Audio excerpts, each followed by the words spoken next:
Folks, Black Star Network is here. Hold no punches! I'm real revolutionary right now. Support this man, Black Media. He makes sure that our stories are told. I Thank you for being the voice of Black America, Roland. Stay black. I love y'all. All momentum we have now, we have to keep this going. The video looks phenomenal. See, there's a difference between Black Star Network and Black-owned media and something like CNN. You can't be black-owned media and be scared. It's time to be smart. Bring your eyeballs home. You dig?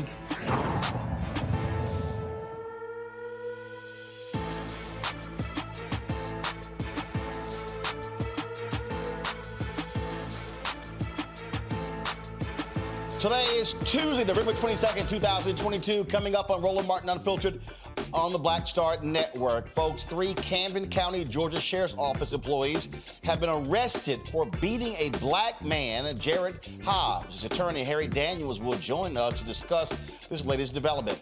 Driving while black is what a Louisiana family says got a 45-year-old black man killed. Civil rights attorney Ben Crump will explain how a traffic stop for a window tint and a modified exhaust ended with a man shot in the head. Also, there's so much to unpack about Tennessee lawmakers questioning Tennessee State University for black students enrolling in record numbers. I'll talk with Lezli Baskerville, the National Organization for Equal Opportunity in Higher Education, about how HBCUs are under the gun for doing well. Yeah, for doing well. Folks, it's time to bring the funk on Roland Martin Unfiltered on the Black Star Network. Let's go. He's got it. Whatever the miss, he's on it. Whatever it is, he's got the scoop, the fact, the find. And when it breaks, he's right on time and it's rolling. Best believe he's knowing. Putting it down from sports to news to politics. With entertainment just for kicks, he's rolling. It's on go, roll, y'all. It's Roland Martin, yeah. Rolling with Roland now. He's funky, he's fresh, he's real, the best, you know he's Roland Martin now.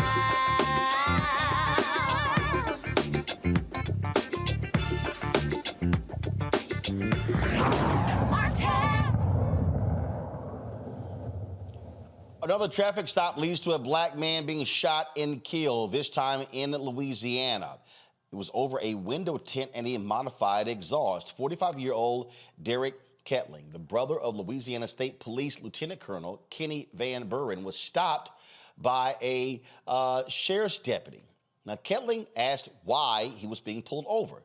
The deputy did not answer, but gave him several commands. The deputy then tried to restrain Kettling when a struggle took place. Now, I want to warn everybody about this video. It is very, very triggering. If you want to turn away, please do so right now. We've shown too many of these videos, but it is important for us to be able to show you these videos to cover these stories. Now, the first video will give you a split screen of the deputy's body cam as well as dash cam, and the video shot by a witness is going to come in during the struggle. Watch.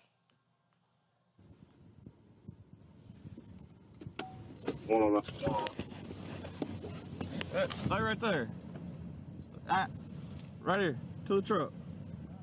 To the truck. Yeah, go to it. Walk over here. Walk over here. Walk to your truck. Stand by 8th and Broadway. To the back of your truck. Show me. Keep your hands out your pockets. Put them on the. Walk to the back of your truck. Walk to the back of your truck. Out with a Silverado temp tag.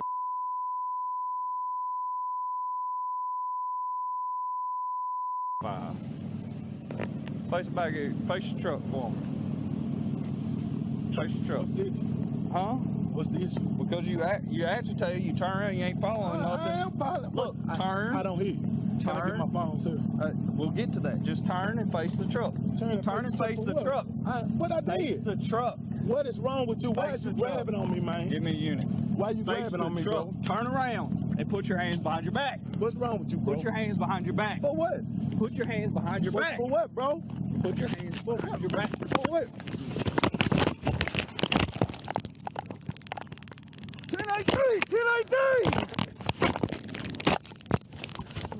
Ow! Oh! What you, bro?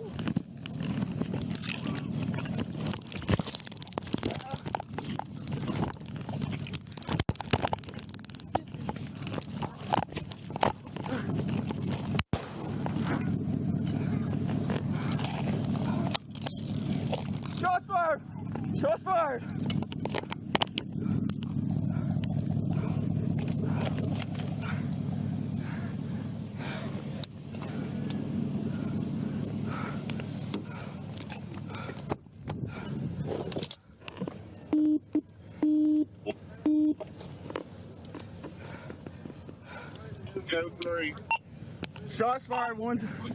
Shots fired, one subject down, gunshot wound to the head. I'm bleeding from my head. Gonna need a Cadian. The Kettling family attorney is Ben Crump. He joins us right now. Ben, we have to, this just continues to happen, and it is as if basic traffic stops lead to black men being killed. Driving while black. Yep. Yet again. I was talking to my co-counsel, Attorney Ryan Haley, and we both said right off the bat, you see three things that that officer did wrong. Number one, when you pull a person over and they asked you, what are you pulling me over for? The officer, following any proper procedure, gives the citizen notice of what I'm violating your Fourth Amendment rights for, why I'm detaining you and searching you and seizing you. He never does that. And then he calls for backup. He doesn't wait for backup before he engages Mr. Derrick Kettling. And then the third thing Roland Martin he does wrong, and we saw this with the case of Patrick Loyola in Grand Rapids, Michigan. If you're going to deploy your taser, the policy is very clear. You don't get within arm's distance of the person to deploy a taser, because what is the natural reaction when you go to pull a taser point blank range on me? I'm going to put my hand out to try to defend it. And then that's when they say, oh, you were not complying. You put me in fear of your life. And then they use that as an excuse to kill us. You saw it in Louisiana. We saw it in Grand Rapids. It keeps happening over and over in America, and it's unjust, Roland Martin. What I'm still trying to understand is, okay, you pull them over for a tint and an exhaust? I think it's pretextual. You know, it's driving while black. We know it when we see it. We don't have to, you know, speculate about why this officer was pulling Derrick over. He saw a black man driving it. It was his position, we believe, and we're going to get more into this police officer's history, that he had an implicit bias when it came to dealing with African Americans, especially black men, and engaging in excessive use of force. Here's what, again, what I don't understand. Guys, cue the video up, because I need you to fast forward to the point where he puts his hands on him. Okay, so here's what I don't understand. Okay, if I'm approaching someone, and so go right there. So pull that video up right now. Okay, now, if I don't stop right there, just stop it. Now, if I don't know if this guy has a weapon, I don't know any of those things, then I'm going to create some distance between me and him as a result. And I'm probably going to stand back and say, sir, I need you to put both of your hands on the back of your trunk. What I'm not going to do is keep approaching. Now roll the video. And so roll the video. So he goes up, and all of a sudden, he immediately puts his hands on him. Okay, now, again, this is what I'm not understanding. Why? Why is he putting his hands on him? He's not said why he's being stopped. And again, when you see that someone is agitated, what is important to me, freeze it right there. What is important, again, I believe that cops should be de-escalating. Sir, I need you to calm down. It's okay. I'm just going to walk you through this. No, what he then did, he has an agitated person who gets more agitated, roll the video, and then as he gets more agitated, then all of a sudden, now a scuffle breaks out.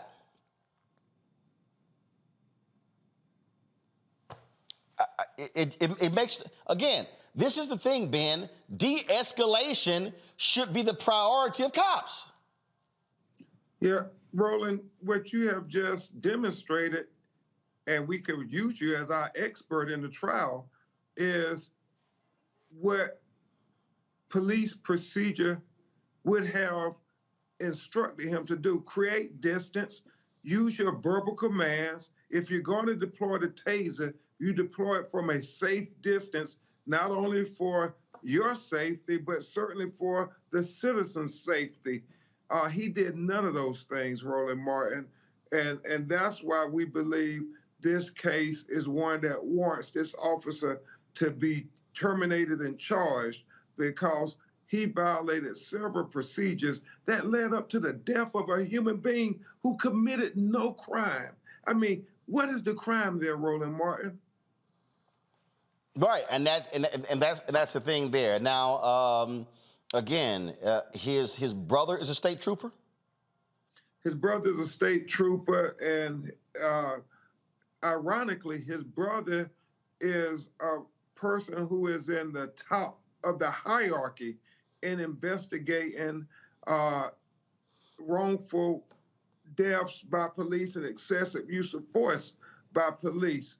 And obviously, you know, Ronald Green, Alton Sterling, all those type cases. His brother was part of the State Patrol who looked into those cases, and you would think that you wouldn't get the call that your brother has been killed by an officer accused of using excessive force. But what it tells you, Roland Martin, and we should never take it for granted, Black America, but by the grace of God, that could be any of us. Again, just absolutely unbelievable. Ben Crump, glad to have you on the show. Hate to have you on the show as a result of these circumstances. And unfortunately, it just continues to happen to African American men. Has this officer been placed on administrative duty? Is he still working the streets? Well, he's suspended apparently with pay, which is what happens part of the course, Roland. They shoot us and then they get a vacation.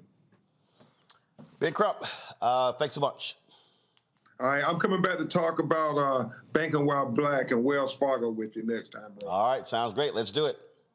Thank you, brother. Thank you very much. My pal, Dr. Mustafa Santiago Ali, former senior advisor for the Environmental Justice at the EPA. Mario Solomon Simmons, he's civil rights attorney and founder of Justice for Greenwood. Brianna Cartwright, political strategist. Glad to have all three of you here.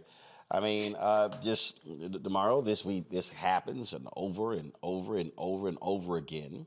And what first happens is people start saying, oh, if only he had complied.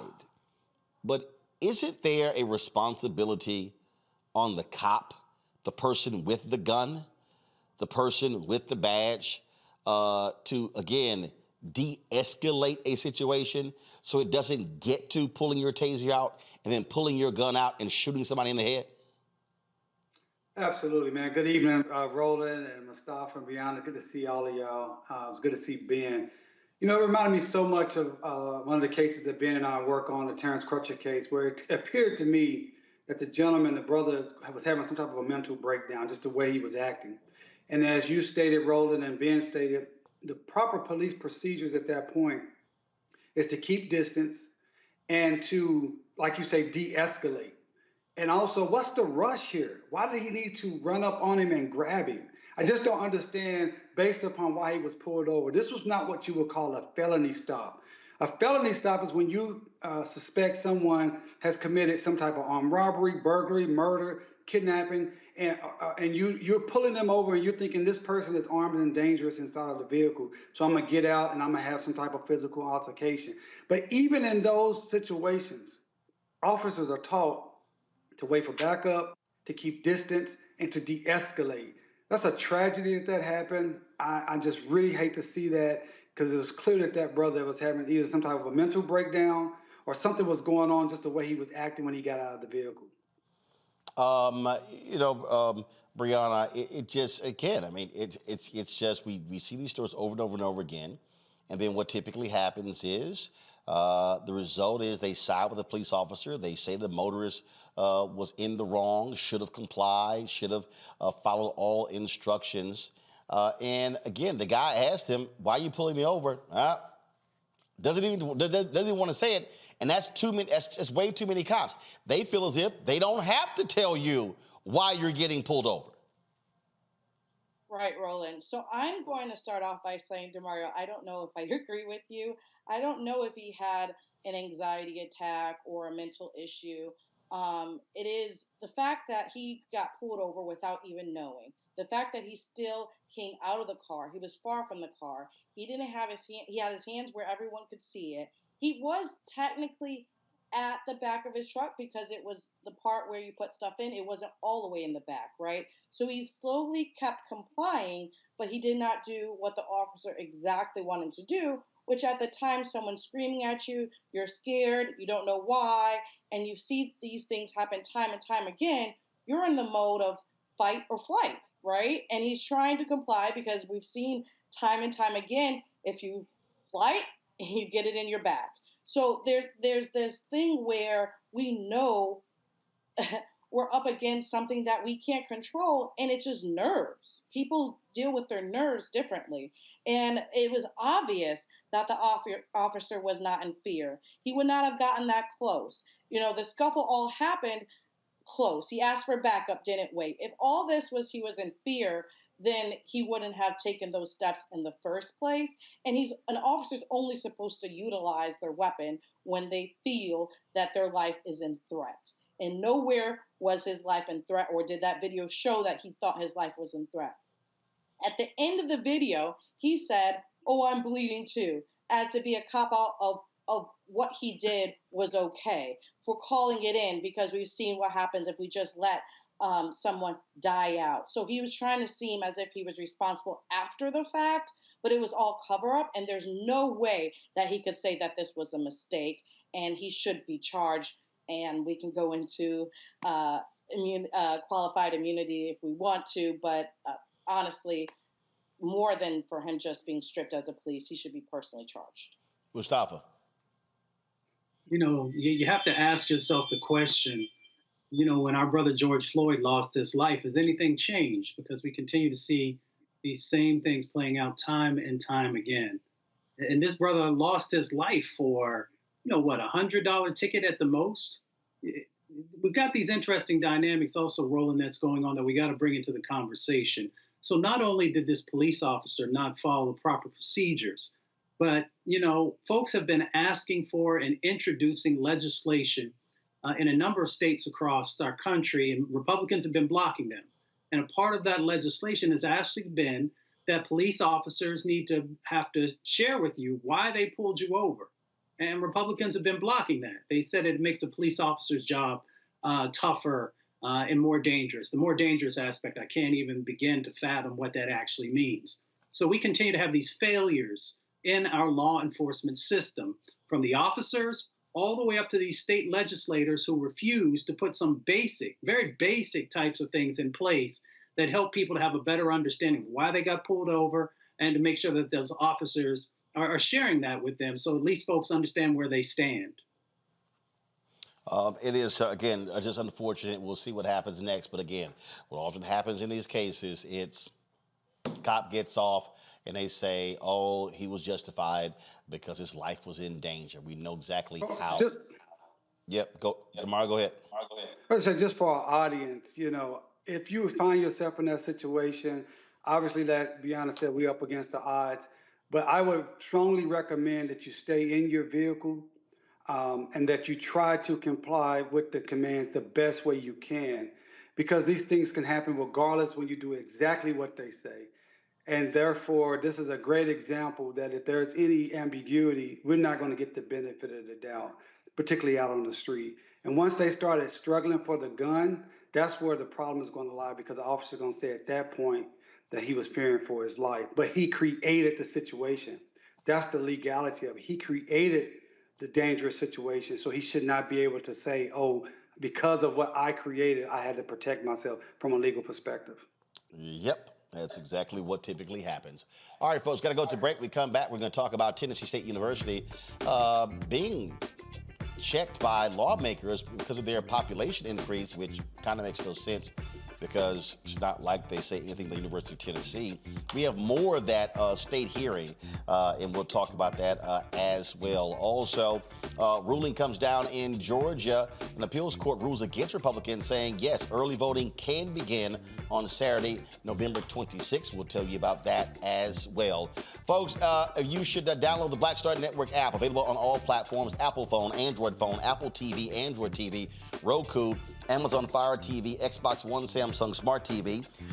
Also, please join our Bring the Funk fan club. Your dollars make it possible for us to do what we do. Please send a check or a money order to P.O. Box 57196, Washington, D.C., 20037-0196. Cash App, $RM Unfiltered. PayPal is R Martin Unfiltered. Venmo is RM Unfiltered. Zelle, Roland at RolandSMartin.com. Roland at RolandMartinUnfiltered.com. And get your copy of my book, White Fear, How the Browning of America is Making White Folks Lose Their Minds. Available on all platforms: Amazon, Barnes & Noble. Also get it at Target. Download it from Audible or order from your favorite black bookstore. We'll be right back.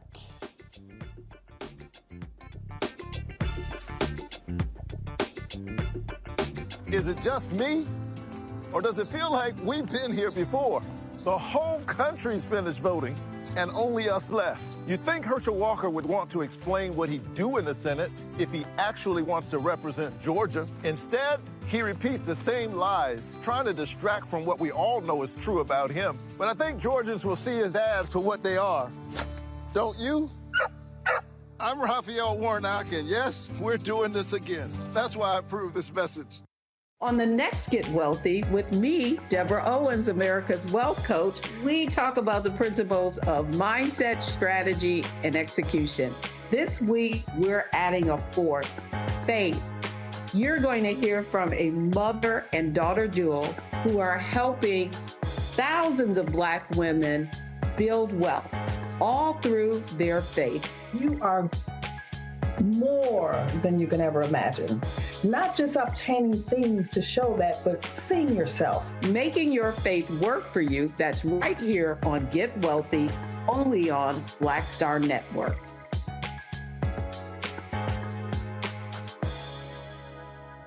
Next on the Black Table with me, Greg Carr, we welcome the Black Star Network's very own Roland Martin, who joins us to talk about his new book, White Fear: How the Browning of America is Making White Folks Lose Their Minds.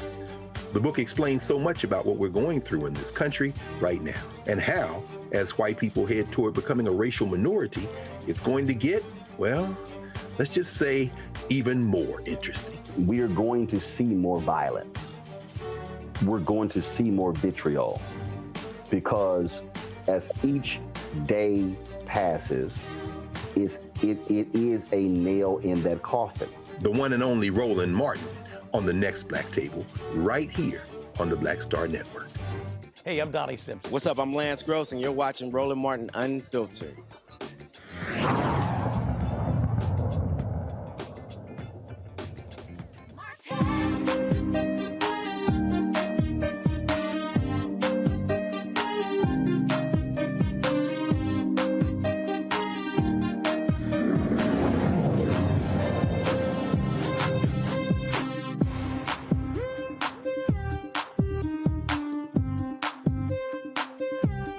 All right, folks, if y'all want more laughter, just we have this hearing in Tennessee where Tennessee lawmakers, white lawmakers, were questioning Tennessee State President Dr. Glenda Glover with regards to this explosion of new enrollees at Tennessee State University.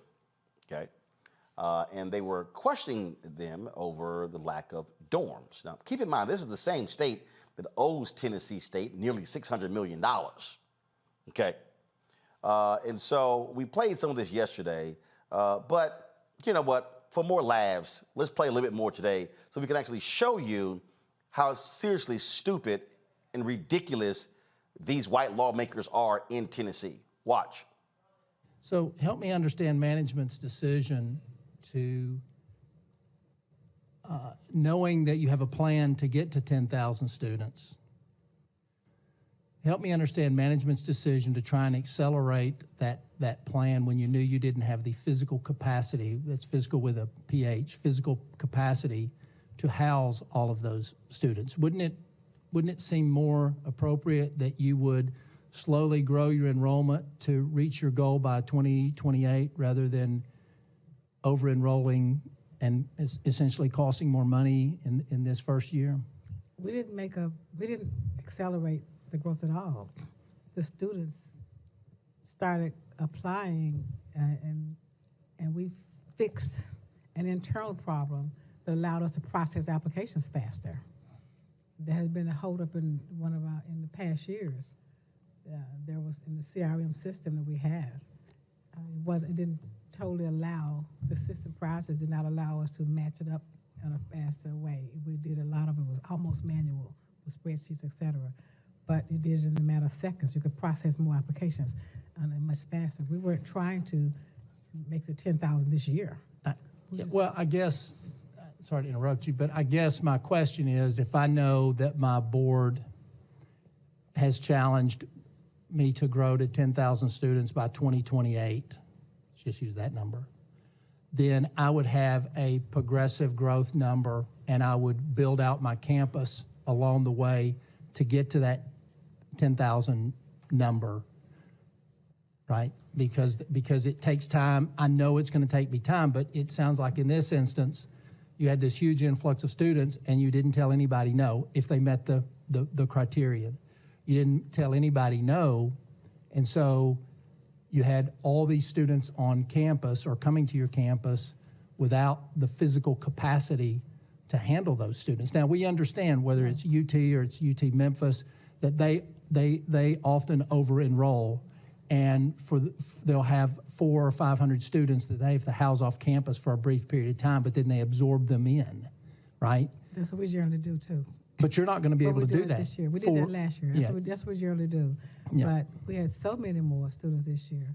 I have to keep stressing that we're in the middle of an HBCU renaissance when students are coming back to HBCUs. And we're a school of choice. There's a lot going on TSU's on a national stage. And students want to come to TSU. So we didn't over-enroll from that standpoint. It was the housing part of it. We have to, in our minds, separate the right to education from housing. We have the capacity to teach the students. It's just we don't have the housing capacity. Hard, especially when you look at the fact that the University of Tennessee has had record enrollment the last 2 years, but their facilities are a hell of a lot more advanced and better than Tennessee State University. As I said, folks, the issues that we're talking about exist there. In fact, do y'all have the rest of the clip where there was a lawmaker who talked about the issues? I think it was a black lawmaker. Do y'all have that? Okay, because it was after that. It was after that. In fact, let me see if I can find that, because it was that was important because for context, when you're talking about these folks here again, which makes no sense to me, if they're literally sitting here trying to somewhat chastise the president, and what they're doing is actually really trying to build the university. And last I checked, I would think you would want that. You would want that. In fact, the folks at Tennessee Holler, they actually had posted a video of this particular hearing. And let's see here. Here we go. Okay, so here we go. Watch this. teach the students. It just was we don't have the housing capacity. It's almost like the chicken and the egg, right? So you can't request additional funding for dorms if you don't have enrollment. However, if you get the enrollment and you don't have the dorms, my first year in the education committee was in 2018, and TSU was admonished for declining enrollment. And so I think we as a state, it's our responsibility to say, okay, this is where we are. What are we going to do to work together to lift this university up? People from that community who have never had an opportunity to go to college, they want to go to TSU. Use the term aggressive marketing campaign. When we go joining me right now, Dr. Lezli Baskerville, the president and CEO of the National Organization for Equal Opportunity in Higher Education. They advocate for HBCUs in the nation's capital. Leslie, always good to see you. That last point, I think, is what's most important. How in the hell can we admonish them for declining enrollment? And all of a sudden, boom, enrollment increases. We're like, what the hell are y'all doing? Yeah, it is. They suggest that it's a problem. That's not the problem. That's not the problem at all. The problem is that from the inception of HBCUs and until today, HBCUs have been woefully underfunded relative to their missions and relative to the historically white colleges and universities in the states. Tennessee State is an 1890 land-grant institution, an historically black land-grant institution. And one of the persons who spoke was an 1862 land-grant president yesterday, Chattanooga, I believe. And he raised the question about, he said, you all are getting all of these new people. We can't get any black students because Tennessee State, you're getting all of the black students.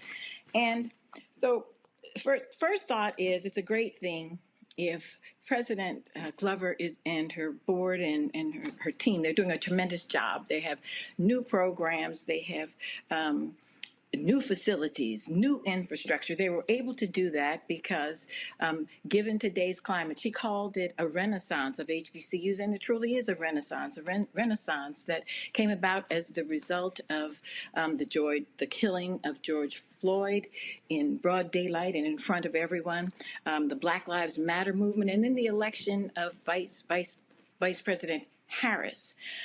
Following that, we had an administration and an active Congress that included 59 black members of Congress and others who understand the value of HBCUs and that America can't realize so many of her goals but for HBCUs. And so they invested in HBCUs. And it is the right thing for Tennessee State to seize the moment and to try to resolve what appears to be a challenge while she has a team in Washington. Nafio and others are there making sure that they get the dollars that they have. With regard to the idea that because an HBCU has more black students, an historically white student doesn't get one, is ridiculous. But what it does do, it raises another important issue of today, Roland. It says that the need for affirmative action. And so while we're struggling to get America to realize what she owes HBCUs because of the huge disparities and the vestigial discrimination against them, you've got the Supreme Court listening to the Harvard case and the North Carolina case in which people are once again challenging the utility of taking affirmative steps to include black and brown people in their students, in particular, in their universities. And if Chattanooga had an aggressive and targeted and thoughtful affirmative action plan, there are enough black students who would love to go to college and who, given the resources of many colleges and their mission that does include a diverse environment, would go there.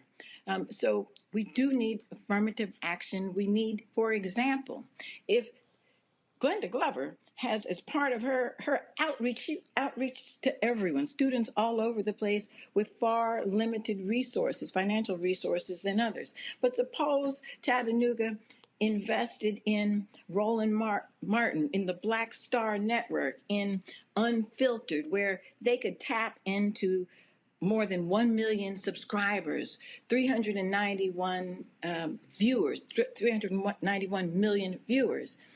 they could tap into the Black community. There's not a dearth of Black students. Tennessee State is large and strong, but it's not so large and strong that there are not Black students who would seize the opportunity to go there, especially with the resources that they have available. In addition to the Roland Martin show, the Roland Martin Unfiltered advertising there, National Black Newspaper Publishers Association, they reach 20 million Americans, mostly African Americans. They have 205 newspapers. If Chattanooga wanted to seek Black students, they could touch them through the National Black Newspapers Publishers Association. And just recently, Cleveland Gary launched the Black Shopping Channel. Black Shopping Channel is the largest multimedia platform in America. They have 250 million subscribers, mostly Black of them, 110 million households, mostly Black of them. So there's room for anyone who wants to have a richly diverse college university. That's if they want to put the work in. That's if they want to put the work in. That's what it boils down to. If they want to put the work in. And so, but I do think it's important that, yes, an allocation was made last year by the legislature, but the reality is the legislature continues to grossly underfund Tennessee State. And again, their own committee has determined that they've underfunded Tennessee State to the tune of nearly $600 million. This is real simple. Give Tennessee State the $600 million, they can build more dorms. They can create, they can create a plan. And the other thing that's so stupid here, when you talk about this increased enrollment, not all 2,000 students are going to stay on campus. Yeah. So it's not like, oh my God, we got to build dorms for 2,000. No, look, when I went to Texas A&M, I didn't stay in dorm until the summer of my final year. I lived off campus for 4 years. And so not everyone's going to live in a dorm, but you do have to give the university the resources they need, because as long as you're starving them and making it piecemeal, then they can't fully execute their strategic plan. That's correct. But the other part of it is, and where NAFIO's job comes in as the Membership and Advocacy Association for all the HBCUs, is that the $600 million is a step in the right direction. It's a down payment on a debt that is actually much larger than the $600 million. The $600 million is reflective of a discriminatory policy in Congress that sets the appropriations for the white land-grant institutions substantially higher than the Black land-grant institutions, even today. And it builds into the mandate for the match a much lower base for HBCUs. And so NAFIO's job, while President Glover and the other 105 historically Black presidents and chancellors are fighting where the rubber hits the road, we work both with Congress and the state legislative bodies and in the courts. And in the courts, we are saying that from the beginning, when America established the dual and unequal higher ed system, the white 1862 land grants were given lots of land and required to have an appropriation that would go up so that they could have new programs. To this day, HBCUs did not get the 1890s land grant did not get their land, and there is no requirement that they have an appropriation that goes up. And so we're going to work from the judicial base and from the legislative branch, from the administrative branch, and also work with our members where they are. President Glover is a national figure. She is serving as as the co-chair of President Biden's board of HBCU advisors, and just stepped down from a tenure as AKA president, during which, along with the sisterhood, the first Black sorority, they not only pledged, but gave $100 million to all four-year HBCUs. So they're doing everything that they can. Black folks are doing everything that they can. And because of the growth in the investment by Congress, by Black folks and others, white folks took notice. Corporations took notice. Mackenzie Scott, 20 to 50 million to about 20 HBCUs. Why? Because they understand that an investment in HBCU is the most cost-efficient and most effective thing that American can do in higher education to close the wealth gap, the higher education gap, the employment gap, the economic gap, the justice and the sustainability gap. That's what's going on. And President Glover needs not to apologize for it.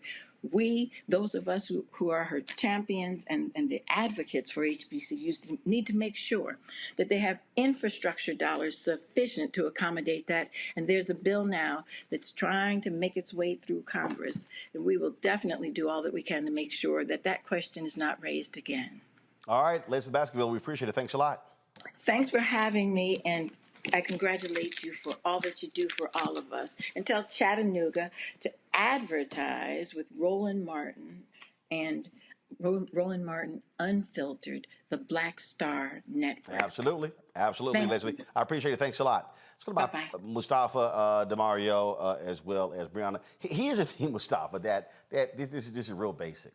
And that is, you're at HBCU, Tennessee State, you're damned if you do, damned if you don't. It's like, oh, hit you with declining enrollment. Well, then we get it up. Oh, now all of a sudden, no, what the hell, you got too many. North Carolina A&T gets slapped with a $2 million fine because they barely went over the cap of out-of-state students, as opposed to them going, maybe we have a university that people kind of want to go to. Why in the hell would you sit here and actually fine them? And so what you're dealing with is these white lawmakers, and again, which is why my book, White Fear, How the Browning of America is Making White Folks Lose Their Minds, is important. Is because they're sitting here like, we don't understand what's going on. Like, why are all these Negroes trying to go to these schools? But again, because of what's happening or not happening at these predominantly white institutions. And this notion as if these people are choosing to go. Okay, they're choosing not to go to the University of Tennessee. They're choosing not to go to Middle Tennessee State. They're choosing to go to Tennessee State. And so what they should be saying is, great, awesome. Hey, Dr. Glover, how can we help? Exactly. Well, quickly, a shout out to all the students at Tennessee State University and Dr. David Padgett, who's been just doing amazing work there for a number of decades now.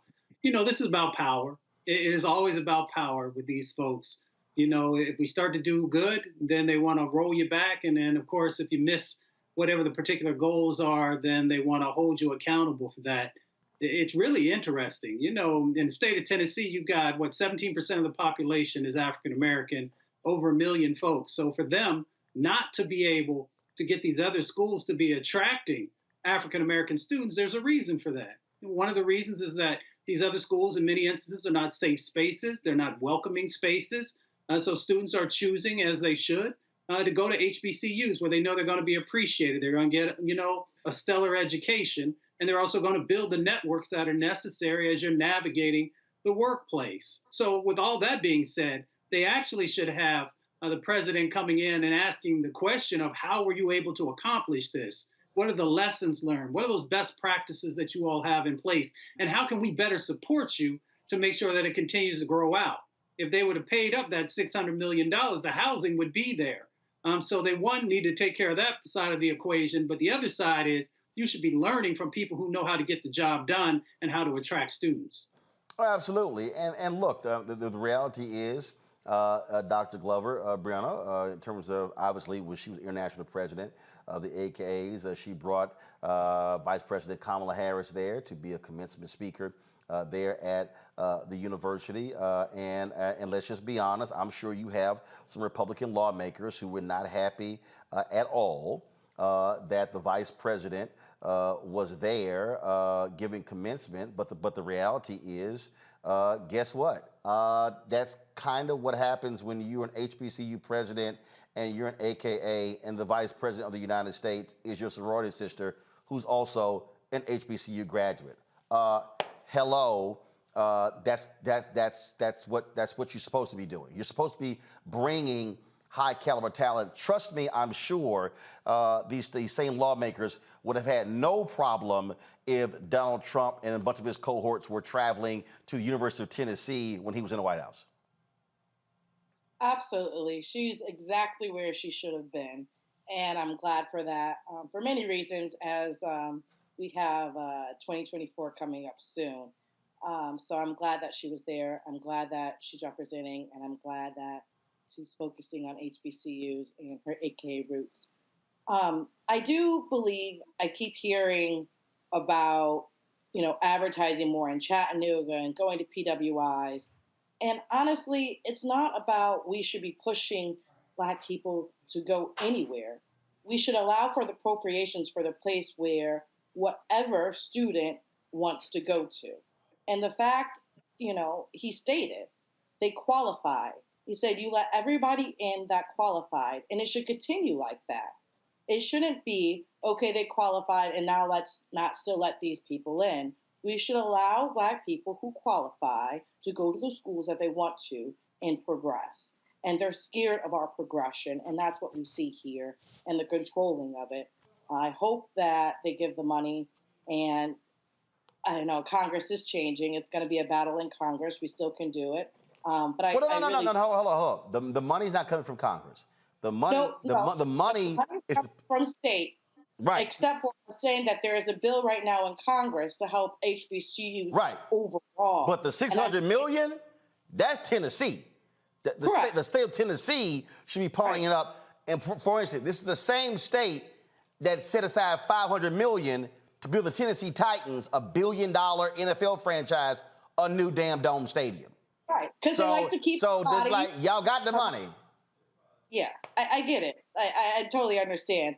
I do think that it's a two-pronged approach because yes, they have the money. Even when they get the money from Congress, right, to just disperse it is also going to be another issue. We see this time and time again. And as you stated, they prioritize Black people in sports over education. And it's a problem. We'll see how it folds out.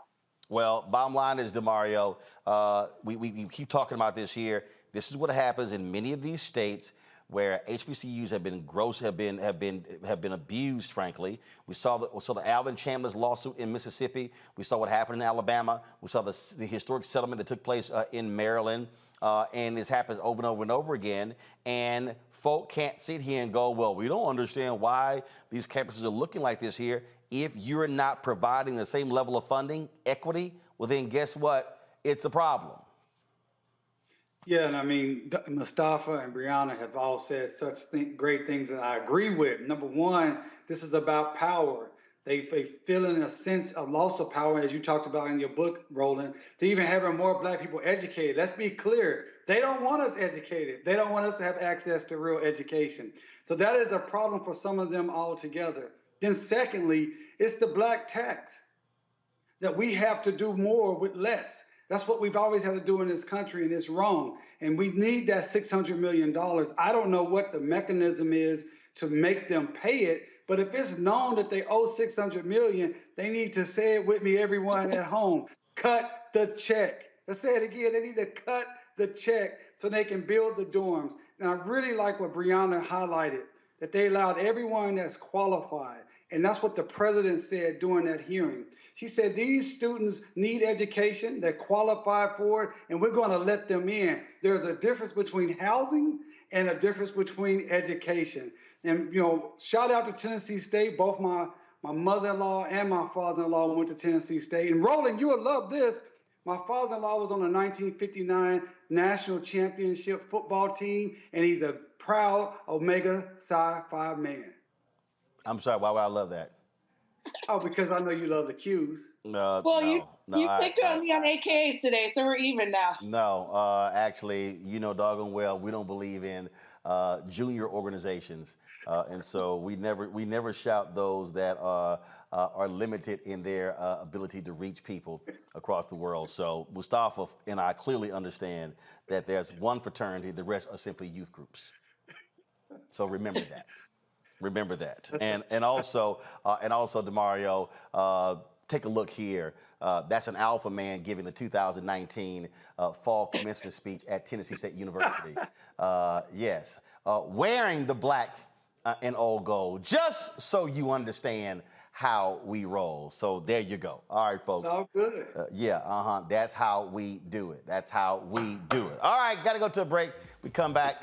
Remember the cops that beat up the brother in jail in Georgia? Well, guess what? They have been arrested. We'll talk with the attorney, the man who was brutally beaten, when we come back on Roland Martin Unfiltered right here on the Black Star Network. Be sure to download the Black Star Network app, available on all platforms: Apple phone, Android phone, Apple TV, Android TV, Roku, Amazon Fire TV, Xbox One, Samsung Smart TV, and of course you can also support us by joining our Bring the Funk fan club. Your dollars make it possible for us to do what we do.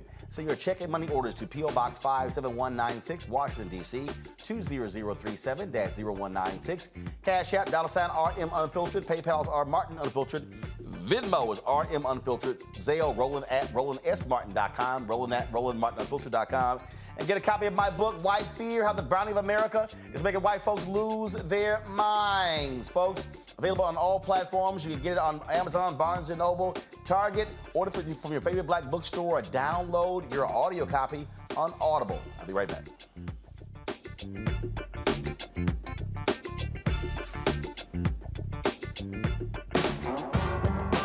Don't wait till November 8th. We can vote today. Your early vote started this week. We're on Savannah State University's campus. We will be dorm storming today, giving out treats for everyone. We hope to see everyone at the polls when it comes to November. If you believe we got power, let them know. Make some noise. Put a fist up. I need to see a fist in the air because we got power. Come on, you put it up. Come get your shirt. We're out here in the streets of Savannah, Georgia. James, do not forget to go vote.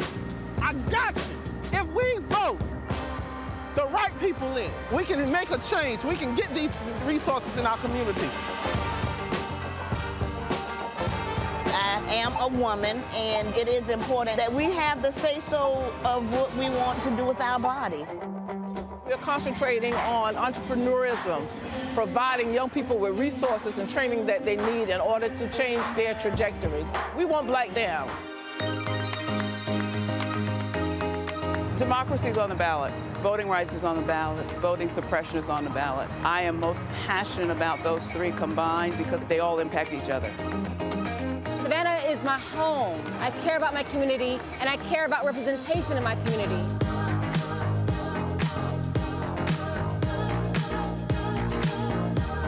Our voices are still going to be heard no matter what kind of obstacles try to come up against us to stop us from voting. We're still going to be standing our ground. I see the effort that's being made to keep our communities from voting, so that makes me realize it's even more important, because if it wasn't important, they wouldn't be fighting to make sure we couldn't vote. This doesn't stop this year. This is a forever movement.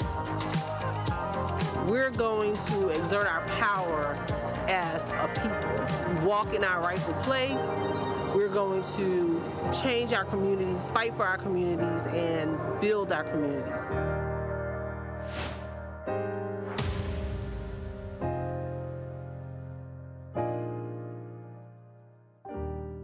Riddle. What's up, y'all? I'm Will Packard. I'm Chrisette Michelle. Hi, I'm Chaley Rose, and you're watching Roland Martin Unfiltered.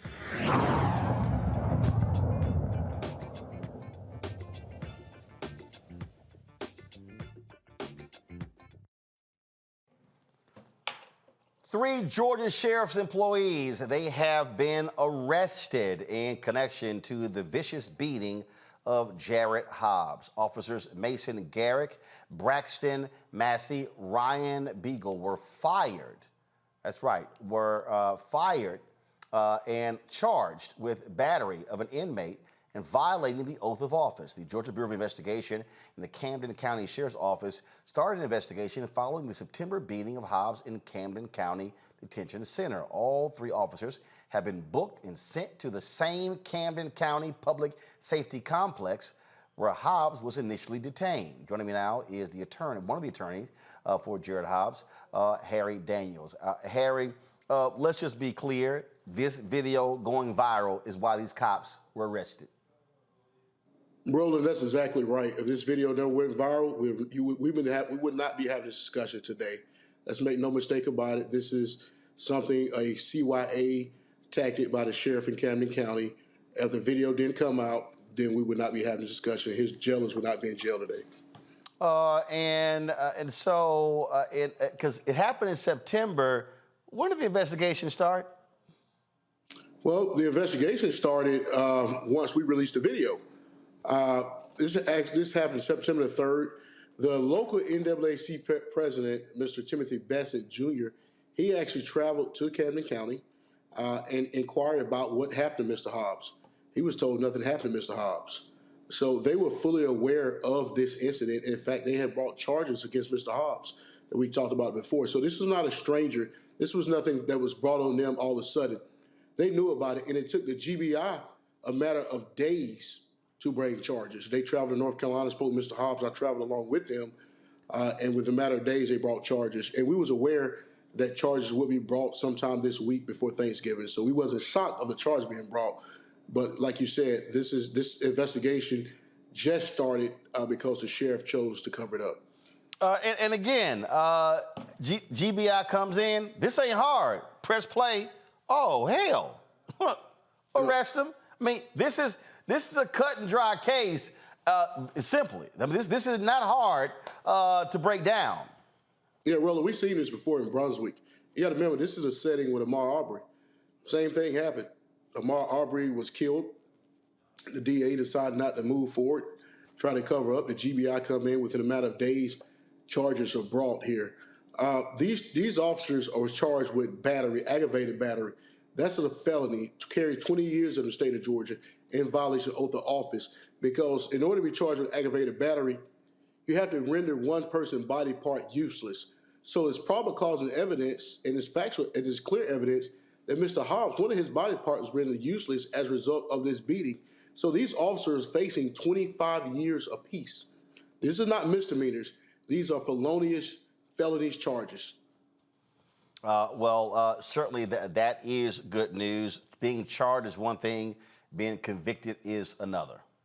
Hey, man, you jumped on the spot. First of all, we're not going to scream Jubilee to the heavens. Being charged is one thing, but we need a prosecution, a thorough, a legitimate prosecution. We want a conviction, and we want a prison sentence. Let's make no mistake about it. The first step is the charge and the arrest, but we want the final acts to be carried out. And what's the final acts? Conviction and a prison sentence. That will send a message across the nation of people who are in situations who wear badges, that you don't do this to people. It doesn't matter the condition, the position they're in. Humanity is at foot here. When you treat another human being like that, there's the consequences. It doesn't matter if you wear a badge, shield, or star. You know, the GBI director, he summed it up when they asked the question. When you saw the video, when they asked the GBI director, when he saw the video, how did he feel? He said he was shocked as a citizen. He was in disbelief. You know, but this has been going on for a while.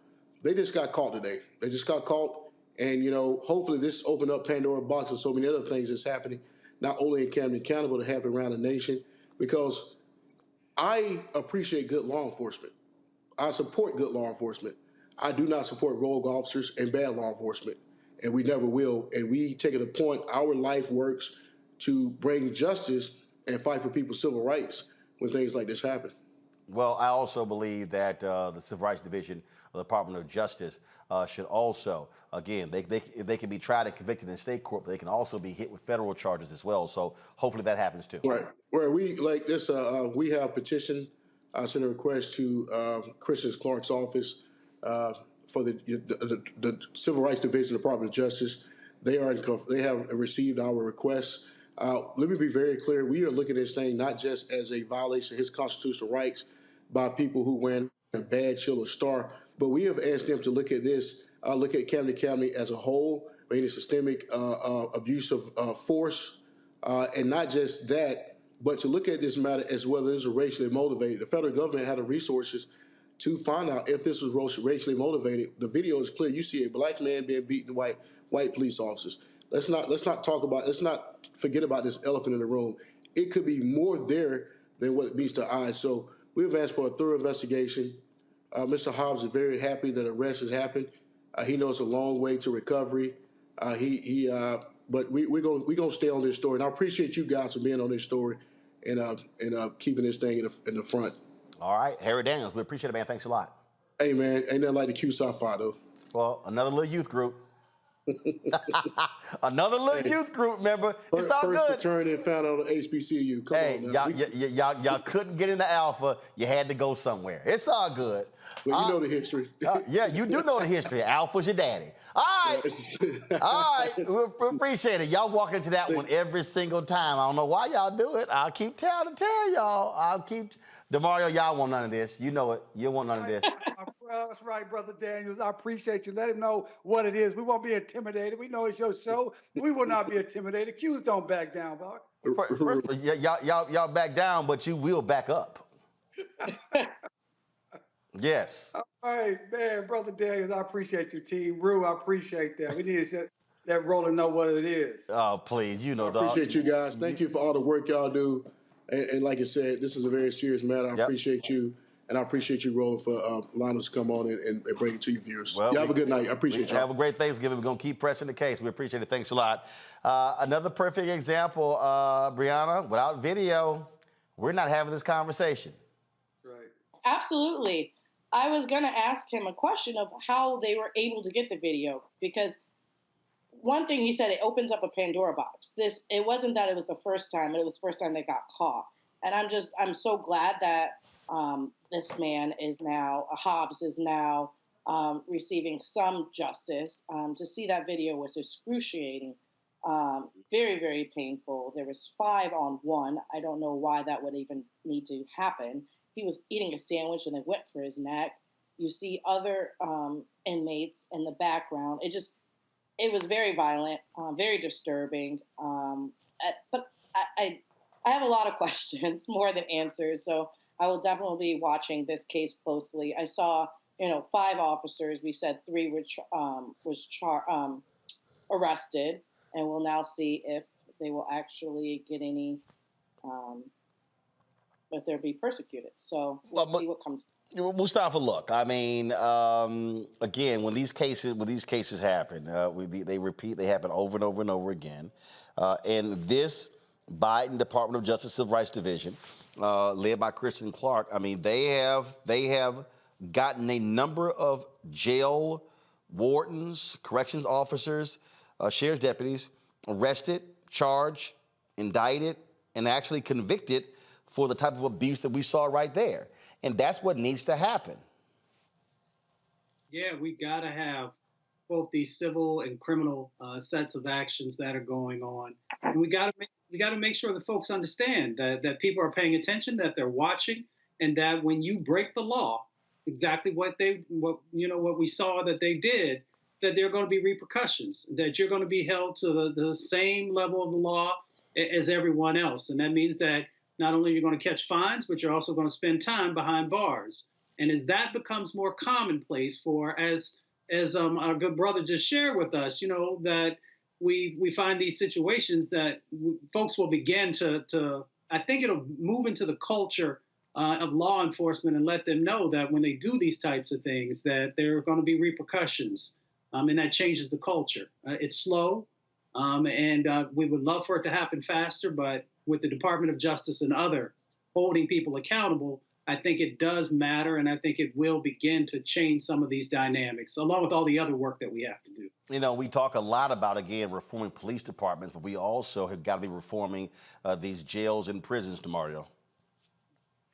Yeah, I want to address a couple of things. Number one, I believe the family probably got access to this through what's called an open records request or a freedom of information request.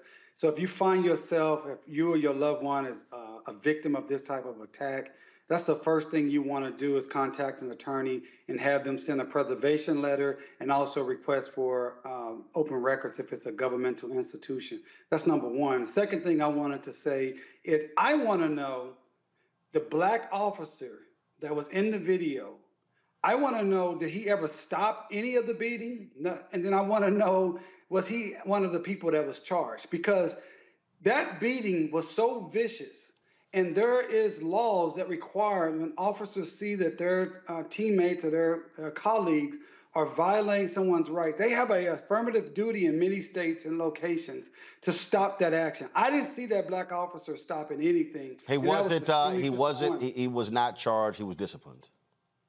Yeah, he should be charged too, because he saw what was happening and he has a duty to stop that Mr. Hobbs from being brutalized and receiving the type of injuries. I don't know what Mr. Hobbs' injuries are, but they have to be substantial for that type of sustained barrage of punches from 4 or 5 different individuals. It was savage. It was inhumane. I think they all should have been charged. And that is another example that when you talk about this policing culture, it is not about black people. We say, oh, we just need to have more black officers. That is not the key.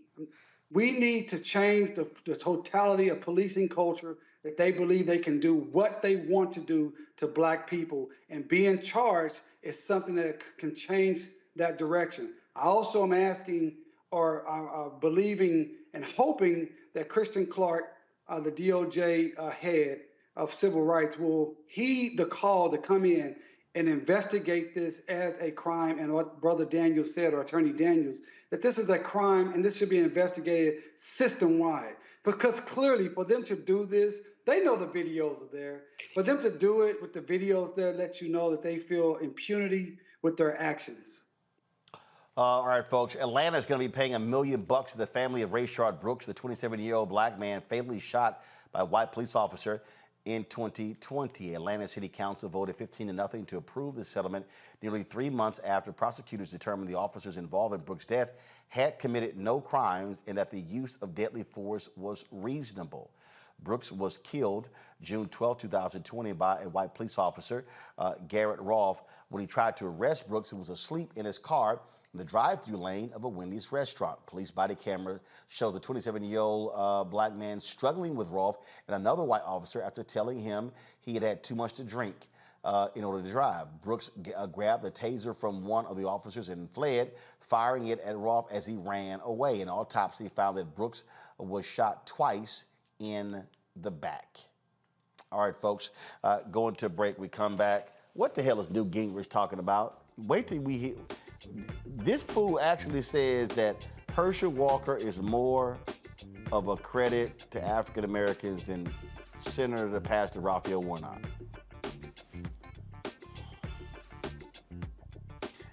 Newt, if you don't sit your dumb ass down somewhere, man, come on. And also, a Georgia appeals court makes it clear early voting can take place beginning on Saturday, November 26th. We'll tell you about that as well. Republicans lose in court. You're watching Roland Martin Unfiltered on the Black Star Network. Is it just me? Or does it feel like we've been here before? The whole country's finished voting and only us left. You'd think Herschel Walker would want to explain what he'd do in the Senate if he actually wants to represent Georgia. Instead, he repeats the same lies, trying to distract from what we all know is true about him. But I think Georgians will see his ads for what they are. Don't you? I'm Raphael Warnock, and yes, we're doing this again. That's why I approve this message. Next on the Black Table with me, Greg Carr, we welcome the Black Star Network's very own Roland Martin, who joins us to talk about his new book, White Fear, How the Browning of America is Making White Folks Lose Their Minds. The book explains so much about what we're going through in this country right now, and how, as white people head toward becoming a racial minority, it's going to get, well, let's just say, even more interesting. We are going to see more violence. We're going to see more vitriol, because as each day passes, it is a nail in that coffin. The one and only Roland Martin on the next Black Table, right here on the Black Star Network. Hi, I'm Israel Houghton with Israel A New Breed. Hi, I'm Carl Payne. Hey, everybody, this is Sherry Shepherd. You're watching Roland Martin Unfiltered, and while he's doing Unfiltered, I'm practicing the wobble. Yes, I am. Because Roland Martin's the one, he will do it backwards, he will do it on the side. He messes everybody up when he gets into the wobble, because he doesn't know how to do it, so he does it backwards. And it just messes me up every single time. So I'm working on it. I got it. You got Roland Martin.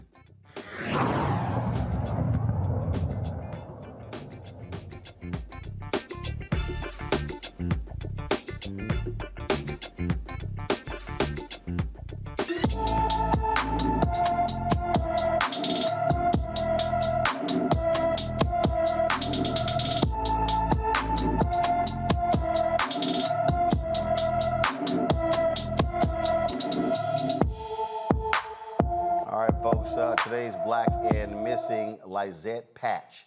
Lizette Patch, 5 feet tall, weighs 110 pounds, hair is black and brown eyes. Been missing from Bakersfield, California. Folks, been missing since December 22nd of last year. That's right, folks. If you have any information regarding Lizette, please call the Bakersfield Police Department. The number is 661-327-7111, 661-327-7111. All right, folks, early voting begins in Georgia on Saturday after a Georgia appeals court ruled against Republicans who were trying to stop early voting from that date. The law was changed in Georgia where they said you could not have voting taking place 1 or 2 days after a holiday.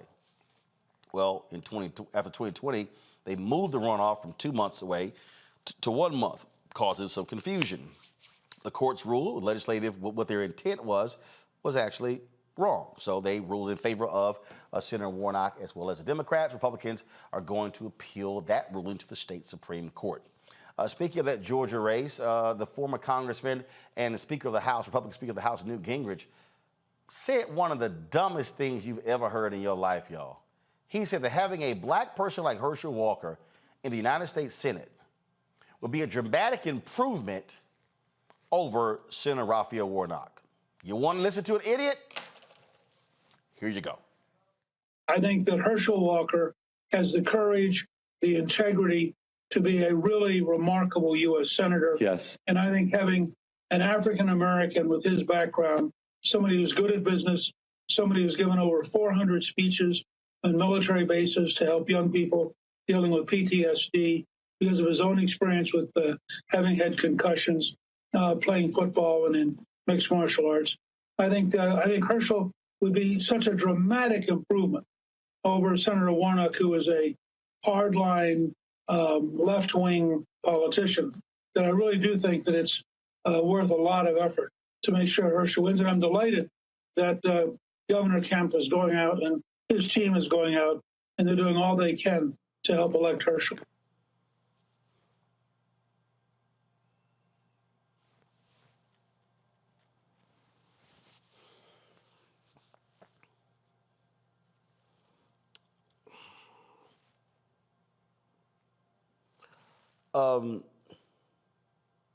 Newt, this who you talking about? This Herschel?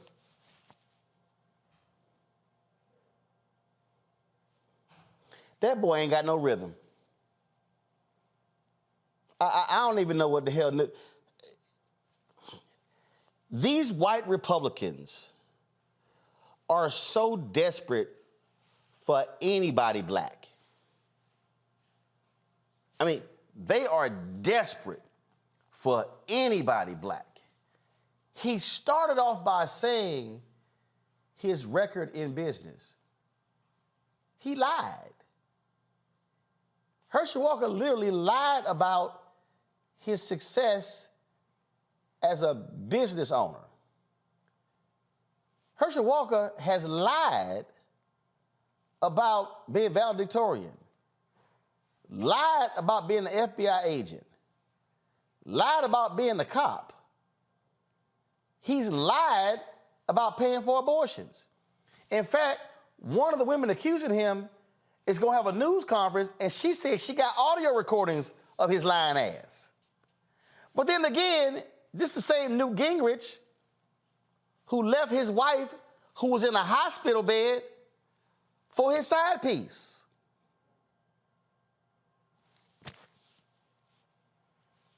That same Newt. Brianna, go ahead. What's your comment? Right, that part. And especially the same Newt that called Obama the food stamp president. We really talking about what he's saying. I don't understand why. Whole mess, never done right. And honestly, he started off when he said his background, right? I don't care about business, whatever.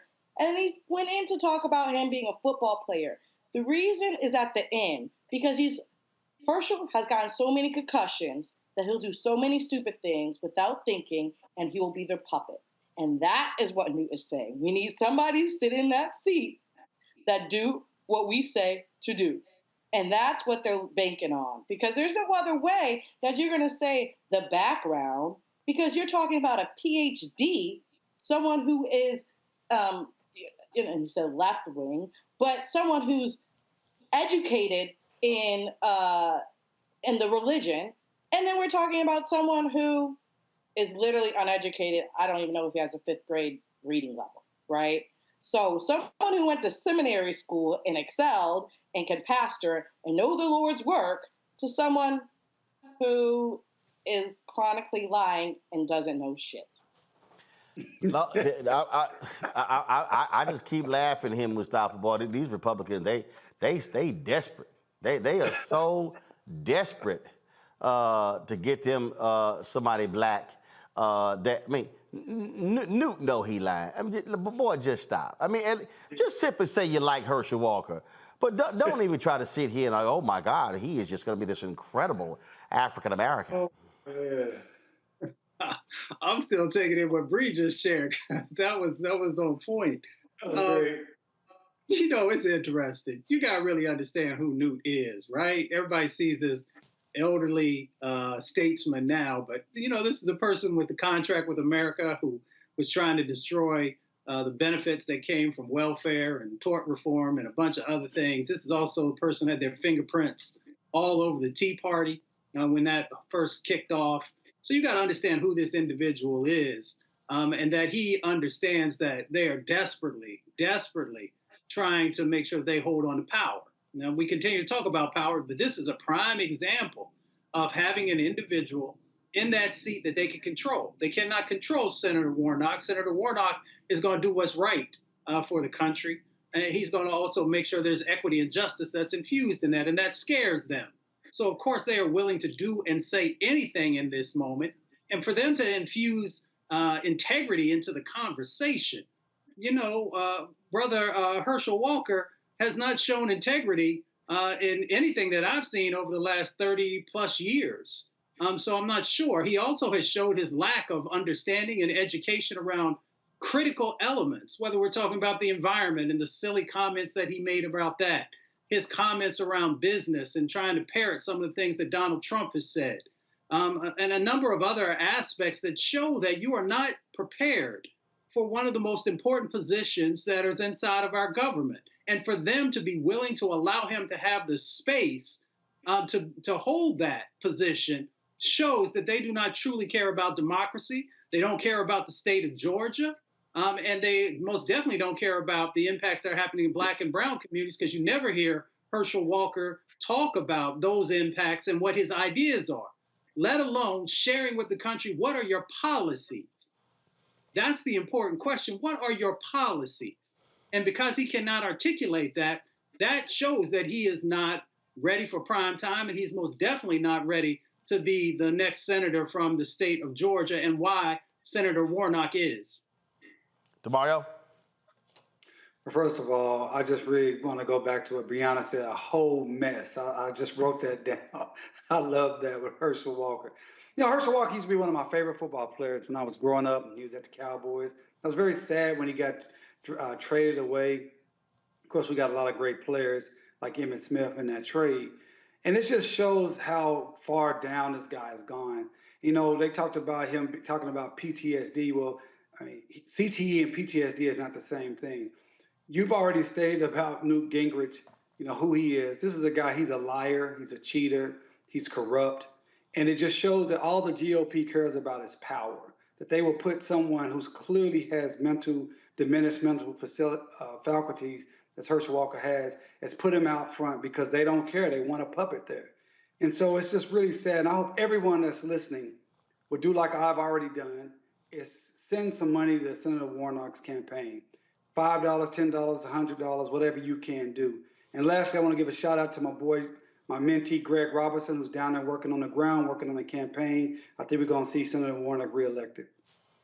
All right, folks. The Supreme Court, they have dismissed the voices of Black and Latino voters in a court challenge. The court declined to hear an appeal by Black and Hispanic voters in Texas about how Texas state maps intentionally dilute minority voting power. The dispute focuses on Senate District 10 in Tarrant County, Texas, and a ruling by a panel of 3 judges on the district court who believed that the new state Senate map disproportionately impacted minority voters. However, the judges found no evidence indicating that the legislature's intent was racial. The Supreme Court is going to hold the future of voting rights in its hands as the court heard arguments today debating Section 2 of the Voting Rights Act and its impact on minority voters. Well, we'll be watching, of course, that case as well. All right, folks, going to a break. When we come back, more on Roland Martin Unfiltered on the Black Star Network. Download the Black Star Network app, Apple phone, Android phone, Apple TV, Android TV, Roku, Amazon Fire TV, Xbox One, Samsung Smart TV. And of course, you can also support us with joining our Bring the Funk fan club. Send your check and money orders to P.O. Box 57196, Washington, D.C. 20037. That's 0196. Cash App is $RM Unfiltered. PayPal is R Martin Unfiltered. Venmo is RM Unfiltered. Zelle is Roland@RolandSMartin.com. Roland@RolandMartinUnfiltered.com. And get a copy of my book, White Fear: How the Browning of America is Making White Folks Lose Their Minds. You're available at all bookstores, Barnes & Noble, Amazon, Target. Download it from Audible and order it from your favorite black bookstore. We'll be right back. I am on screen, and I am representing what a black man is to the entire world that's going to see this. And this might be the only black man, a representation of a black man that they see. Right. So I am responsible. Right. For how they see black men. And it's my responsibility to, if I am not playing an upstanding, honorable, someone with a strong principle or moral core, to make sure that this character is so specific, right, that it is him, not black men. And I wish that more actors would realize how important their position is as an actor of color, playing people of color on screen. Because there are people that see us all over the world in these different images that we portray. And not everyone knows black people to know. Yes. That's not all.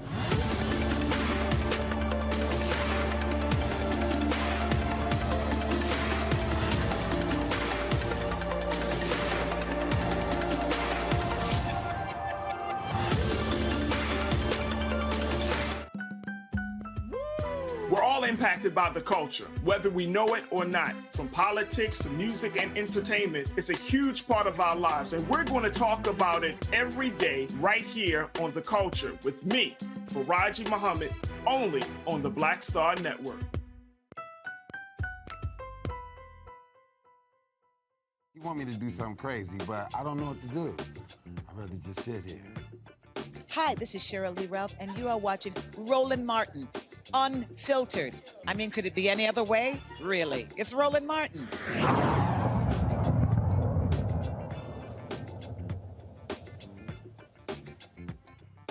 Preterm births last year reached their highest peak since 2007, with more than 383,000 born before 37 weeks of age. That's right, folks. According to a new report, the report released this week found disparities widen between white and black mothers, who are already 62% more likely to have a preterm birth and nearly 3 times as likely as white moms to die of childbirth-related causes. And over 211% of black women do not receive adequate prenatal care. Ashley Randolph, the president and co-founder of Alliance for Black NCU Families, joins me now from Sacramento. Certainly glad to have you on the show, Ashley. I mean, this is one of the things that I talked about when you get the Dobbs decision, and all of these so-called pro-life people who are really anti-abortion people were out here, and I'm like, it's amazing. I'm like, how quiet y'all are on this issue. I'm like, if you're pro-life, you would think that they would care about this issue.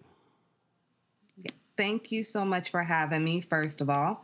I do want to say that I'm a 3-time preemie mom. So everything that I do for the last 12 years has been strictly to fix this issue. And you can't say it any better. They really don't care. Most of the southern states in the U.S. have a grade of a D or a F, according to March of Dimes. And if you have an F rating, that basically says all of your black families are coming in there and not getting good care, not in prenatal and not in the NICU. I am one of the first, I am the first Black and a first parent to be chair at CPQCC, which is a research facility at Stanford, which is really ironic because I'm the first Black. I did a research there for racism in the NICU, and I found out that 44% of Black NICU families in California that has a B rating, that they felt that the hospital could not help them with any barriers that they had outside the NICU. So employment, housing, WIC resources, food, transportation. 26% of them same families said that they felt judged because of their race while in the NICU. Now, I had just mentioned that I'm a 3-time preemie mom. I've been pregnant in Louisiana, Texas, and California. I had to leave Texas at 6 weeks pregnant because I already knew from my first 2 previous pregnancies that I wouldn't get good care in the South.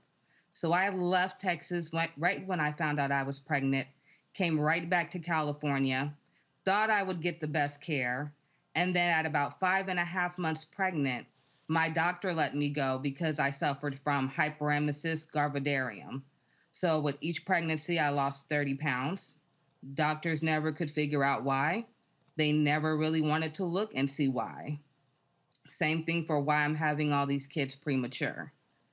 When I was 6 months pregnant almost with the 3rd child, my doctor let me go in the middle of her doctor office in front of patients waiting to be seen because she said she could not handle my sickness, and she seen myself and my pregnancy as a liability to her facility. That is what jump-started all of this. I initially started with my first nonprofit called Glow Preemies, which stays with Black NICU families from the NICU and high-risk pregnancy. So if you do already have a prior child in the NICU and you're high-risk pregnant, give us a call. We stay with you until you're 18. We're the only nonprofit that does that. I know because, like I said, I'm a mom of 3. My oldest is 12. It took me 12 years, even as this powerful advocate, to get my son finally diagnosed with ADHD last week. 12 years. So the thing that jumps out at me here is that, again, when you hear the conversation that out there in the public space, you're not hearing lots of dialogue again about this issue. And so from a public policy standpoint, is it simply a matter of it gets lost in the shuffle? Your thoughts on that? So I actually work with the government a lot, with the Alliance for Black NICU Families. And so what I can tell you is a lot of policies that they're trying to put in place, I actually see them before they actually go to Congress and have everybody start looking at it and signing it over. And we may send a list with other organizations with 100 things on there that they can change for maternal care and for the NICU. They will eliminate half of it and send it back to us. That's a huge issue, because if you don't have the experience, how can you tell us what needs to be changed? We're the ones who are advocating for what needs to be changed because we lived it. And we hear it from parents all the time. So absolutely, like the Momnibus, I worked very hard on that one with the government. And I can tell you that that's not everything that we wanted. That was drastically cut down. And that's just one example. So with the Alliance for Black NICU Families, we are trying to go state by state and mandate that they offer racial and health equity training to all NICU staff, as well as those that are working in maternal care, because we have to get a hold of the issue, and it does start with the hospital. Questions for my panelists. Brianna, you first, go. Absolutely. Thank you so much for doing this. My cousins were more than 2 months premature, and it took a struggle, and it was really hard on the family. And fortunately, up north, they're able to thrive now. So I see you saying you're going state by state. What specifically, is there certain states that are advancing that you see your legislation's getting passed? What are some of maybe your top 3 pressing legislations that you would like to see passed in order to fix this situation? So I know right now the one that's really, really pressing, and I wrote it down, the exact wordage. It was for the maternal, I believe 12 months of maternal leave, I believe is what it is. And that's the one that means the most to me. The more time that the mom can have to be at home with her child, the better for her, for postpartum depression, if that does come into play, as well as more time for her to breastfeed, as well as more time for the family unit to come together and really tackle any barriers that they do have when they did bring that child into the world. DeMario. No, I really appreciate your service here. My little sister was born about over 2 months premature and just had to deal with all of that her whole life. Thankfully, she's 20-something now, and we didn't know that was going to happen. So I appreciate it. So definitely see this. Also dealt with a lot of infertility between my wife and I, and endometriosis, and all these things that Black women in particular are struggling with. Fibroids. I mean, I have way more information and experience in this than I ever thought I would. And I've been in those doctors' offices and those hospitals when those doctors walk out the room, won't give you the pain medication, won't take your complaints serious. Like we've dealt with that as educated, prominent Black people in this area. So your work is so important. How can I and our audience best support you right now, tangibly? Tell us what we can do. Is it somewhere we can donate to you? Is it something we need to sign? What can we do to help you with this awesome and important mission? Thank you so much for that. Preemies are my everything. They're my babies. If you would like to help, I ask that you all go to blacknicufamilies.org. That is our website for the Alliance for Black NICU Families. And please sign up to be a co-founding member if you would like to support. You are also able to donate. I do want to say that all of our donations that come through the Alliance for Black NICU Families, we do two things. So right now, we have already given out 40 wearable breast pumps for Black NICU moms, and we have just in the process ordered 235 more.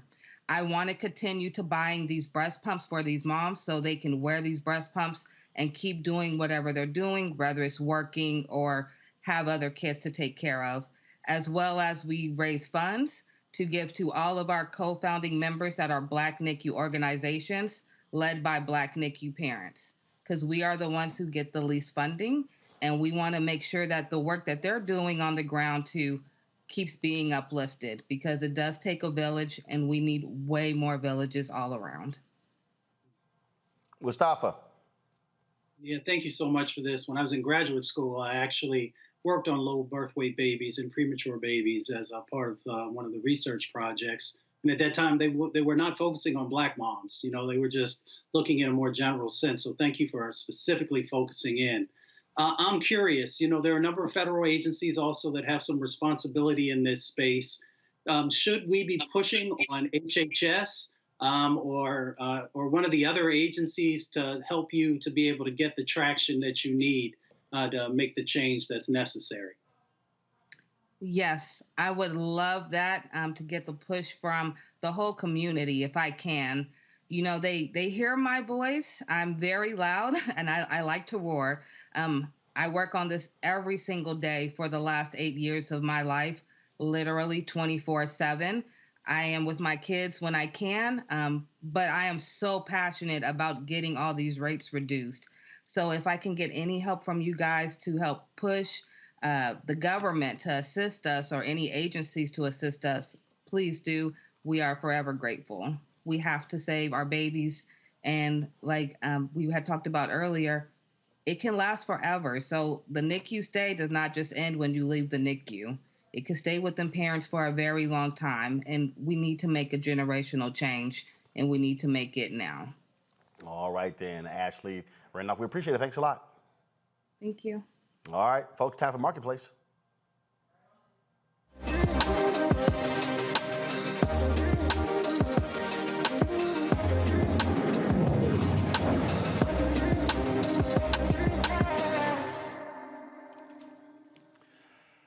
right, folks, going to be shopping for Christmas. Black Friday sales have already started. It's not even Friday, of course, but there are a lot of Black-owned shopping options for you. The Dinah Smile Stationery and Gifts may have just what you're looking for when it comes to buying gifts for family and friends. Joining me now is the owner and illustrator of the Dinah Smiles Stationery and Gifts, Davella, is it O-D or Audio? It's Davia Odoy. Sorry, Davia Odoy. From Stockbridge, Georgia. All right, glad to have you on the show. So, thank you for having me. So, stationery and gifts, explain, because we're now living in the technology age. Folks still writing on stuff?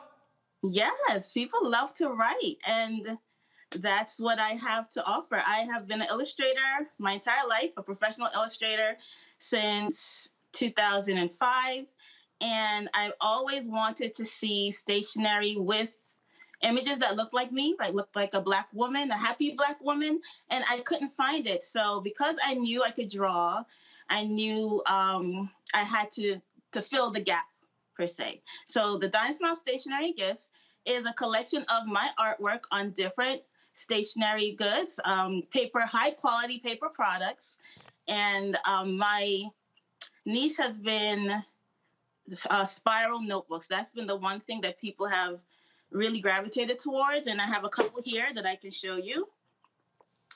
And it's just been a passion of mine to just illustrate happy characters, because we need to see more things that look like us. So that's the void that I've been filling for the past few years, and it's just been something that has blessed my family and those around me, and I'm very, very grateful to be able to bring something like this to the marketplace. So how many different products do you have? Wow, that's a good question. I have over 100 products currently, because we as Black women, we come in so many variations, beautiful skin tones and hairstyles. We're always, rocking beautiful different hairstyles. So I wanted to capture that in my products. And as you see scrolling, I have, if you have short hair, long hair, natural hair, straight hair, I have it all there, because I wanted to be able to represent as many women as possible. And that's a goal of mine. And because I know how diverse we are, I didn't want to just have one particular character. So it's the same face. If you can see, it's the same face, same smile, and then I'll change the hair and the hair and the makeup and things like that. All right, sounds good. Let's go to my panel. Any questions? Mustafa, you first. What inspired you to bring this really innovative product to market? What inspired me way back when I was shopping for bridal shower invitations, and I could not find anything that I liked. Nothing resonated with me in the marketplace at that time. And so my husband encouraged me to create something. So we didn't, just like every other entrepreneur, we didn't know exactly what we were doing, but we knew we had to do something. So we started the process, and now fast forward to today, I have a plethora of products with my artwork. I've been able to source high quality vendors who take my art and will put it on substantial items like notebooks. I see scrolling, there's phone cases, there's so many different things with my artwork. And it's just one step after the other, and I just kept going. DeMario. I write in a journal every morning, or most mornings, and so I definitely appreciate this product. How's the best way for our audience to get with you, to get this ordered and make sure it's here in time to give it to our loved ones for Christmas and for Kwanzaa? Sure. The best way to order is through my online website at thedynasmiles.com. That's THEDYNASMILES.com, thedynasmiles.com. Orders that are placed between today and next week, we have a cutoff of December 8th. So as long as it's in by December 8th, you should be able to get it in time for Christmas and Kwanzaa. Brianna. Great. Thank you so much for this. I have two questions. One, sure. We see your lovely tote bags, and we saw your iPhone cases and your notebooks. Is there any other products that you have your artwork on, such as calendars, agendas. What are the other artwork you have what other products do you have your artwork on? Sure. I currently have my artwork on stationery goods, which include notebooks, designer journals. I used to carry a planner. I'm going to bring that back in the future. Because of 2020, I know a lot of families were rocked with 2020, and it did the same with me and my family. So we're in a process of a rejuvenation, of starting again. So like on the screen, that is an agenda that I offered in the past. So I will be bringing that back. But currently I have designer journals, and the newest thing that I have to offer, these are daily notepads where you can fill out the information to get yourself organized for the day. And it's a tear off notepad. So once you're done with the day, you can tear off the page and put it in your, if you have a binder, you want to keep it, or if you're not, if it's not needed, you can always just rip it off and go on to the next. So this is the newest thing that I'm offering, daily agendas, where it's in a notepad form. All right then, folks. It is Dinah Smiles Stationery and Gifts. Here's all the information on how you can actually reach them. Their social media accounts as well. And THEDYNA Smiles, same on Facebook. And also for folks on our show, there's a discount code. Use Roland15, ROLAND 15 to save 15% on your total order. Well, Davia, we sure appreciate it. Thanks so much and good luck. Thank you. Thank you for having me. I appreciate it. And happy Thanksgiving. All right. Thank you so very much. All right, folks, that is it for us. Let me thank Brianna, my alpha brother, Mustafa, and that junior fraternity member, DeMario. Glad to have him on the show. Come on, you know doggone well is alpha and is everybody else behind us. Hey, you better be careful. You know you're coming down here to Tulsa next week, so you better be nice. Completely unfazed. Completely. I got something for you. If it's 20 Omegas and it's one Alpha, that is simply unfortunate for you 20 Omegas. Y'all can't even handle one Alpha. Come on, man. You know. You know. You know. You know how it is. Don't hate, congratulate. I might let you celebrate. Just letting you know. Hey. It's all good, man. It's good to see y'all. Been missing y'all. Folks, y'all have a great Thanksgiving. Listen up. We are not going to have a show tomorrow. I gave folks the day off. And so we're going to be having a marathon of Rolling with Roland taking place on Wednesday and Friday as well. And so y'all be sure to enjoy the family. For Saturday, I'll be broadcasting from the Bayou Classic in partnership with General Motors. And so you'll see us outside of the Superdome. That's going to be on Saturday in the Fan Fest. So we look forward to showing you the new General Motors electric vehicles. So we will be there live streaming from the Bayou Classic, Southern and Grambling, taking place on Saturday. And then on Monday, we'll begin our broadcast from Georgia. We'll be there from Monday through Election Day. So looking forward to that. So we're going to be on the road. And in fact, we'll be at the Bayou Classic on Friday and Saturday. Come back here Sunday. Then we'll go to Georgia. We'll be on Georgia for 4 days. Then we'll go to Jackson, Mississippi for the SWAC Championship. We'll be there on the ground broadcasting Friday and next Saturday. Then we go back to Georgia for the Georgia runoff. So a lot of different moving parts here. That's why we tell you, folks, support us in what we do. Your dollars make it possible for us to cover these stories and travel all across this country. Our team is ready to go. Look forward to being back on the road. Update, the Robo-Mobile is being constructed. We've got the vehicle back from Mercedes. They're now adding all of the, doing the upfitting. And so we're looking forward. Hopefully we will have that by the 1st of January. I'll get an update when I get done with the show. So appreciate all of you who also contributed to make that possible as well. All right, folks, don't forget, support us in what we do. Download the Black Star Network app, Apple phone, Android phone, Apple TV, Android TV, Roku, Amazon Fire TV, Xbox One, Samsung Smart TV. Also, join our Bring the Funk fan club. Send check and money orders to P.O. Box 57196, Washington, D.C. 20037-0196. Cash App is $RM Unfiltered. PayPal is R Martin Unfiltered.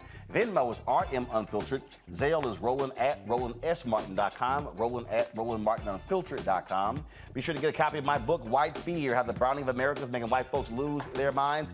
Available at Ben Bella Books, Amazon, Barnes & Noble, IndieBound, Bookshop, Chapters, Books A Million, Target. You can download it on Audible. You can also order through your favorite black bookstore. Folks, that is it. Again, have a great Thanksgiving. Y'all know I'm going to have gumbo. Y'all can keep that turkey. My brother, I'm sure they're going to be having turkey and dressing. Uncle Roro going to be having gumbo. Just letting y'all know how I roll every Thanksgiving. So, Reggie, y'all had that gumbo pot straight, all right? All right, folks, that's it. Y'all have a great one. I'll see you again this weekend from the Bayou Classic in New Orleans. Until then, holla!